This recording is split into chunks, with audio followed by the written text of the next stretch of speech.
خبر یہ ہے کہ سپریم کورٹ میں practice and procedure act case کی سماعت آج پھر سے ہوگی۔ گزشتہ سماعت پر چیف جسٹس قاضی فائزہ نے ریمارکس دیے۔ سپریم کورٹ میں مداخلت بھی ہوئی تو اچھی ہوئی، آپ یہ کیوں نہیں کہتے کہ چیف جسٹس صاحبان اپنا کام نہیں کرتے؟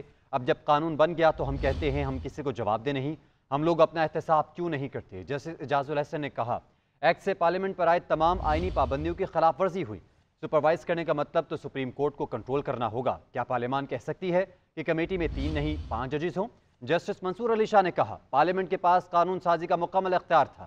جسٹس مظاہر نقوی نے کہا کبھی کوئی ایسی ٹیم دیکھی جس کے 3 کپتان ہوں وہ جیتی بھی ہو؟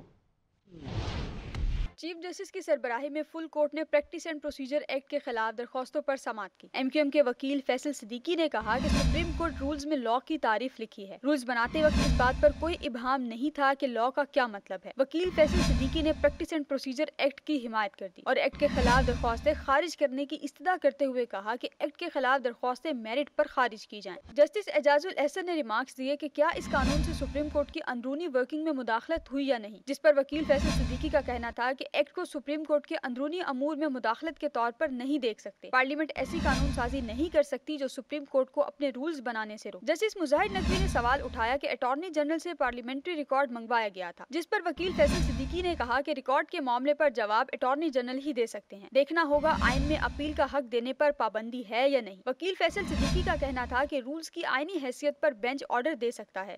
جسٹس قاضی فائزہ نے سوالات کیے کہ کیا انتظامی طور پر بنائے گئے رول جوڈیشل اختیار استعمال کرتے ہوئے بھی بائنڈنگ ہے؟ کوئی بینچ بیٹھ کر رولز کو غیر آئینی کہہ سکتا ہے؟ کیا بینچ 1980 کے رول سے متعلق آرڈر دے سکتا ہے؟ اگر پارلیمنٹ بھی نہیں کر سکتی، بینچ بھی نہیں کر سکتا، تو پھر سارا اختیار ایک شخص کے پاس رہ جاتا ہے۔ وکیل فیصل صدیقی کا کہنا تھا کہ رولز کی آئینی حیثیت پر بینچ آرڈر دے سکتا ہے۔